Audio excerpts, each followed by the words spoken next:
Capítulo 4. O segundo P. Pessoa. Deus deu a cada um de nós um grande presente, nós mesmos. Talvez não estejamos acostumados a pensar dessa maneira, mas é verdade. Nossa pessoa única é um presente especial de Deus para nós. Ele quer que sejamos santos, felizes e saudáveis. E para isso precisamos nos conhecer. Nossos pontos positivos e negativos, nossos talentos e pontos fortes, nossas fraquezas e nossas falhas. Quando nos conhecemos de fato, quando nos enxergamos com os olhos de Deus, podemos nos tornar aquilo que Ele quer. E viver em conformidade com os planos de Deus é o caminho mais autêntico para a saúde pessoal. Desintegração pessoal. Não me sentia como um presente a mim mesma nos meses seguintes à minha conversão. Lembro de uma noite estar deitada na cama com o olhar fixo no teto. Minha mãe entrou no quarto e sentou-se na cama ao meu lado. Acariciando meu braço, perguntou o que havia de errado. Eu me sinto péssima o tempo todo, mãe. Não consigo descobrir como dar um fim nisso. Conversamos por cerca de meia hora. Compartilhei com ela o que estava acontecendo comigo. Estava em total confusão e sabia disso. Estava terrivelmente, desesperadamente infeliz. Sentia-me mal o tempo todo e minha mente estava sempre nublada e confusa. Achei que tinha um quadro depressivo, mas era muito mais, não consigo definir em palavras. Queria fugir e escapar, mas não sabia do quê. Se pudesse me esconder de tudo por algumas semanas seria ótimo, pensava comigo mesma. Por fora, para todos que me viam na universidade, eu estava muito bem. Gostava das aulas e apreciava muitas discussões no refeitório. Tirava notas boas, parecia até feliz.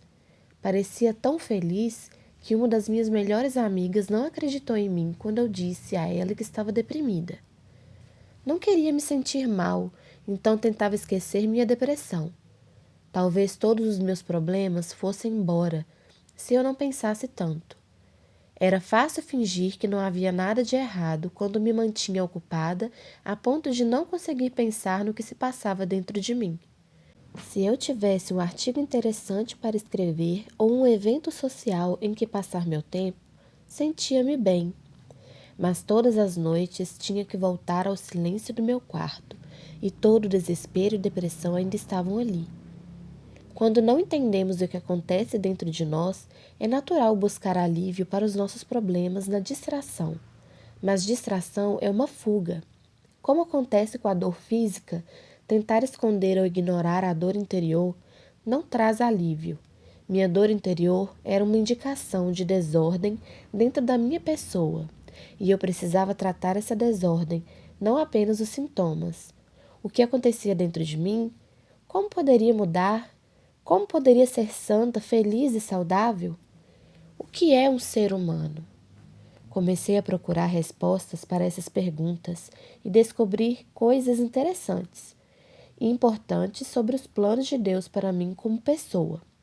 Aprendi que seres humanos são uma ponte única entre as ordens espiritual e material da criação, um tipo de ser composto, feito de corpo e alma, interconectado e inseparável. Embora compartilhemos muitas coisas com os animais, como o corpo físico, instintos e sentidos, também temos parte de vida angelical. Possuímos alma, que é a realidade espiritual. Nela somos feitos à imagem de Deus, que é espírito.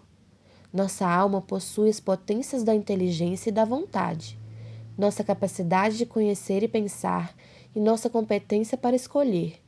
E no centro de nossas almas existe um lugar secreto chamado coração. É a sede das nossas emoções e a parte mais autêntica da nossa personalidade.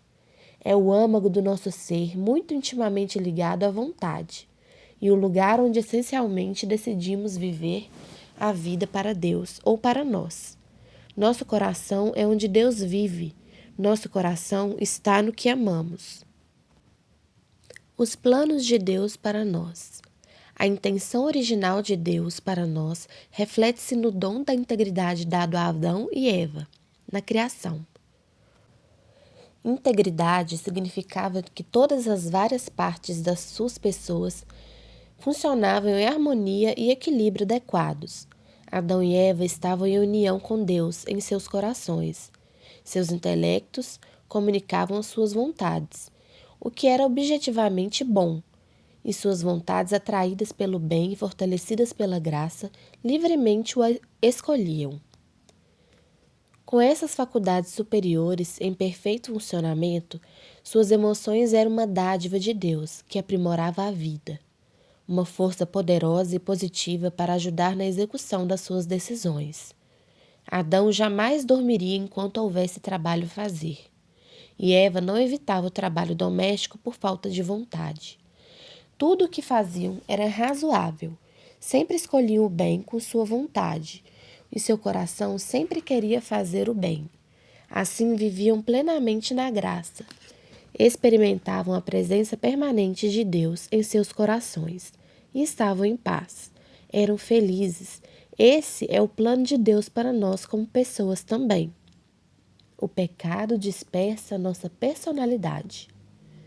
Adão e Eva, ao dar livremente a primazia a si mesmos em seus corações e permitir que seus próprios desejos precedessem o mandamento de Deus, destruíram por sua vez o domínio da sua razão e vontade sobre seus apetites. E assim começou uma guerra interna das várias partes humanas, uma contra a outra. Essa ação teve efeito direto sobre nós.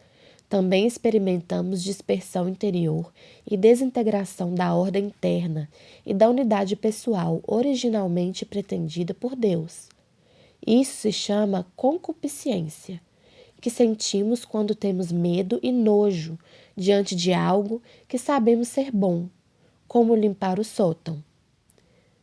Do mesmo modo, vivenciamos a concupiscência sempre que queremos comer muitos doces, ou dormir muito tarde, ou nos envolver em atividades pecaminosas.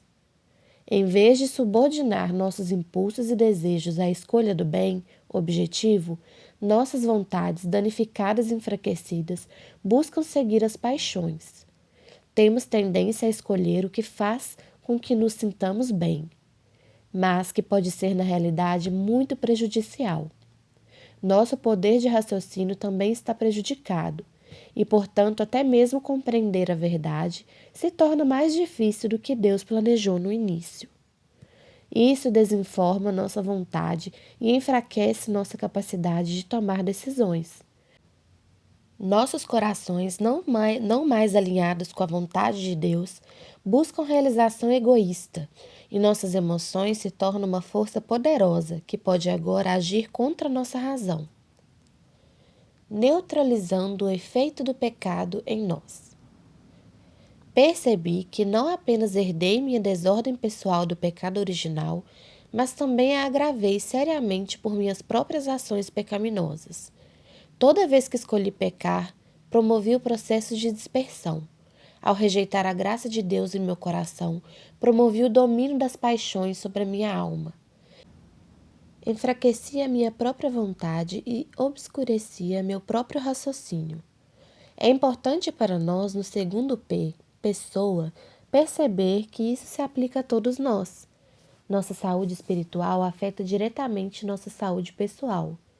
Se quisermos alcançar o equilíbrio pessoal, devemos reconhecer a importância do nosso relacionamento com Deus no restabelecimento da ordem. Parte do que sofremos com a confusão interior é consequência natural de nossas próprias ações, mas existem remédios. Em primeiro lugar, precisamos assumir o compromisso sério de seguir as normas morais que Deus nos revelou. Ele as estabeleceu para nosso próprio bem. Não apenas o bem eterno, mas também nossa saúde e felicidade na terra. Em segundo lugar, precisamos fazer uso regular da confissão, pois a propriedade especial dessa graça realmente cura o dano que causamos a nós mesmos por meio do pecado. A oração também ajuda na integração pessoal. E terceiro, devemos estudar nossa fé, porque nosso intelecto não pode informar nossa vontade sobre um bem que nem mesmo conhece. O estudo que ajuda a nossa vontade a fazer boas escolhas é conhecido como formação da consciência. Saúde psicológica e emocional. Portanto, tentei melhorar minha vida moral gradualmente. Estudei a fim de aprender os princípios divinos nos quais basear minha vida e fui me confessar. Mas minha turbulência emocional continuou e comecei a perceber que havia mais na saúde pessoal que apenas o aspecto espiritual. Minha depressão era sinal de que algo mais acontecia dentro de mim que precisava ser resolvido. Por onde começar? Inicialmente, li alguns bons livros sobre depressão. Consultei também um psicólogo e um psiquiatra, reconhecendo a necessidade de orientação profissional. Então comecei a analisar minha vida. Tentei me afastar da situação específica em que estava e descobrir por que agia daquela maneira. Eu me perguntava, por que me sinto assim? Por que isso está me incomodando? Passei por isso antes na minha vida? Do que isso me lembra? Isso faz parte do processo do autoconhecimento. Sabia que nossos corpos são intimamente ligados ao nosso espírito e que talvez razões fisiológicas explicassem o que estava passando. Portanto, conversei com vários médicos indagando sobre a possibilidade de uma condição médica subjacente ser causa das minhas dificuldades. Muitos anos depois, de fato, descobri um problema alimentar que afetava um pouco meu humor. E como mãe, ficar acordada tarde da noite com bebês chorando mostrava muito claramente a importância de um sono e descanso adequados. Os exercícios também desempenham um papel importante no controle do humor, como os médicos hoje afirmam. Portanto, cuidar da nossa saúde física também afeta nossa saúde psicológica e emocional. Procurei resolver problemas de relacionamentos anteriores. Houve pessoas em minha vida em que me magoaram, me decepcionaram ou por quem me senti rejeitada. Tentei encontrar outras explicações possíveis para o comportamento delas, em vez de pressupor os piores motivos. Discuti certas situações com determinadas pessoas para me ajudar a entender seu ponto de vista. Mas o mais importante, aprendi a perdoá-las por qualquer erro cometido contra mim. O segundo P, então, nos convida a fazer um balanço do que acontece dentro de nós e buscar soluções para problemas pessoais. Podem existir muitas razões para as nossas dificuldades emocionais ou psicológicas. Todos nós temos problemas específicos de acordo com o temperamento, a fisiologia e a história pessoal. Existem muitas maneiras de abordar essa prioridade em nossas vidas, por meio de estudo, aconselhamentos de autoanálise, nutrição, exercícios e descanso, e até medicação, se necessário. Precisamos fazer o possível e olhar por todas as áreas, porque nossa saúde psicológica e emocional é essencial ao cumprimento da nossa vocação. Não podemos dar aos outros o que não temos. Não podemos servir nossas famílias plenamente quando nosso olhar está voltado à nossa dor interior. Deus quer fazer a parte dele.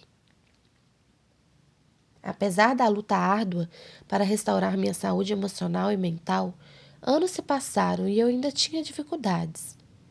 Às vezes sentia um peso sobre minha vida, quase uma escuridão que ressurgia inesperadamente e me incapacitava. Certos dias, depois de acordar, ficava sentada à mesa da cozinha, sem conseguir me levantar e cumprir minhas obrigações, apenas me sentindo oprimida pela luta interna. Não sabia ao certo se iria me sentir bem ou mal durante o dia, e esse drama me afetava. Por isso encomendei-me à Virgem Santíssima e pedi a ela para colocar no meu caminho alguém que pudesse me ajudar. Ofereci tudo a Deus, da melhor maneira que pude. E então um dia Deus respondeu minha oração. Foi no confessionário. Padre, na semana passada, na Sexta-feira Santa, sussurrei para o padre atrás da grade. Enquanto fazia leitura espiritual, me peguei zombando do que lia. Zombando! Ora, eu tenho uma fé sólida e não sei de onde isso vem. O que mais está acontecendo na sua vida agora? Ele me perguntou. Ai, minha vida está uma bagunça, disse-lhe. Não sei do que estou sofrendo. Acho que se poderia chamar de depressão. Mas ao mesmo tempo não é depressão. Tudo que posso dizer é que me sinto mal e a vida parece extraordinariamente difícil. Você procurou tratamento para isso? Ele perguntou. Saí de trás da grade e sentei-me na cadeira diante dele. Sim, e fiz tudo o que podia. Fui a uma psicóloga, mas me expliquei tão minuciosamente que ela pegou um lenço e começou a chorar. Fui a psiquiatras, médicos e até ginecologistas, suspeitando de TPM. Desisti de comer açúcar, beber café e fumar. E quando nada mudou, comecei tudo de novo. Também procurei padres, um deles estava sofrendo tanto quanto eu e não podia oferecer solução. E outro que me acompanhou calmamente até a porta disse que ninguém naquela cidade podia me ajudar. Analisei minha vida até a exaustão. Rezei novena após novena e estudei tudo o que encontrava pela frente. E ainda assim esses sentimentos ruins nunca vão embora completamente. Então, em resposta à sua pergunta, procurei ajuda. Fiz alguma coisa? Sim, eu fiz. Ele ficou em silêncio por um longo tempo. Bem, ponderou em silêncio novamente, até que finalmente disse: Deus não quer que você viva assim. O quê? Respondi surpresa. Disse a ele que há anos vinha sofrendo oferecendo isso como cruz. Isso não é cruz, disse ele. Deus quer curar você e eu vou ajudar até que a cura aconteça. E com isso se levantou da cadeira, veio em direção a mim, colocou as mãos sobre a minha cabeça e orou de forma silenciosa e perscrutadora. Senti um calor se espalhar por todo o meu corpo. Depois não consegui me lembrar de mais nada do que ele disse, exceto para ligar para ele e marcar outra conversa. Saí do confessionário com a esperança, pela primeira vez em anos, de que havia algo a fazer com relação ao estado de espírito e às lutas pessoais pelas quais eu passava.